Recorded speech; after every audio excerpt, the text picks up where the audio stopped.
بسم الله الرحمن الرحیم. به نام خداوند بخشنده مهربان و صلوات و درود بر رسول اکرم صلی الله علیه و سلم. سلام علیکم و رحمت الله و برکاته. برادران و خواهران عزتمند، امروز هم که باشد تصمیم گرفتم بهر شما در آن احادیثی که پیامبر گرامی اسلام صلی الله علیه و سلم برای بیدار شدن مسلمان ها باید بیدار باشند، یعنی مسلمان ها هوشیار باشند در دین، به سمع شما میرسانم. حدیث ابو هریره رضی الله عنه روایت میکند قال رسول الله صلی الله علیه و سلم حین انزل الله عز وجل و انذر عشیرتک الاقربین. حضرت ابو هریره رضی الله عنه میگوید وقتی که این آیه کریمه به حضرت رسول اکرم صلی الله علیه و سلم نازل شد، یعنی آیه کریمه چنین است: استعیذ بالله و انذر عشیرتک الاقربین، یعنی از عذاب خدا اونهایی که به تو خیشتواری دارن اونها را خبر که. این آیه کریمه را میگه وقتی رسول اکرم صلی الله علیه و سلم تلاوت کرد، بعدا رو به مردم کرد، گفت یا معشر القریش او کلمت نحوه، یا مانند این سخن گفت اشتروا انفسکم لا اغنی عنکم من الله شیئا.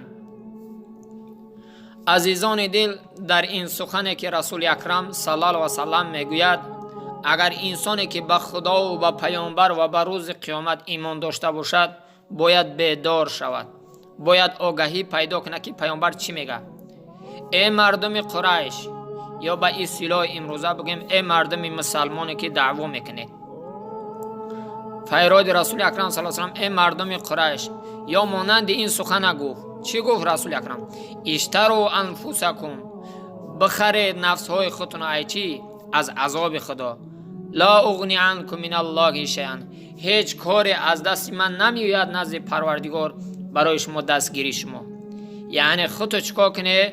در دین استوار باشه، از پروردگار بترسه، قانون خدا را سرچشمه زندگی تو بدونه. این نصیحت رسول اکرم صلی الله علیه و سلم به ما و شما عزیزان. یا بنی عبدالمناف لا اغنی عنکم من الله شیئا، همچنان خطاب به بنی عبدالمناف همین گپ گفت. یا بنی عبدالمناف لا اغنی عنکم من الله شیئا. یا عباس بن عبدالمطلب، به طرف عباس عمکش همین سخن گفت. ای عباس، از عذاب خدا بترس، قانون خدا را رعایت که من در پیش الله از دست ما هیچ آمد کردگی نیست، یعنی به بحر ترسونده نمیتونم. همچنان رسول الله صلی الله علیه و سلم فیراد به عمه خود صفیه کرد، همین سخن گفت. همچنان رسول اکرم صلی الله علیه و سلم در همین حدیث چی میگوید؟ یا فاطمه بنت محمد صلی الله علیه و سلم سلینی ما شئت من مالی لا اغنی عنک من الله شیئا. همچنان همین خطاب رسول الله صلی الله علیه و سلم به دختر خود کرد.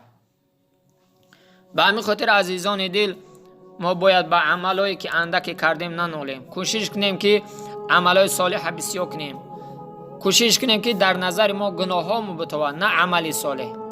امروز یک وبای در ما و شما شده است که اندک نماز بخونیم، اندک روزه بگیریم، او را در پیش مردم منت میکنیم. مسلمان باید این گونه نباشه.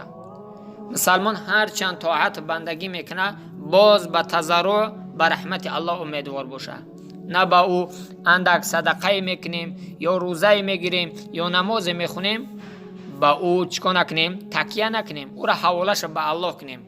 قبول میشه یا نمیشه اوش حوالش به الله کنیم. الله متعال همه ما و شما را پیروی به قرآن، پیروی به سنت رسول الله صلی الله علیه و سلم، عمل کردن به اخلاص و به محبت نصیب روزی بگرداند. آمین.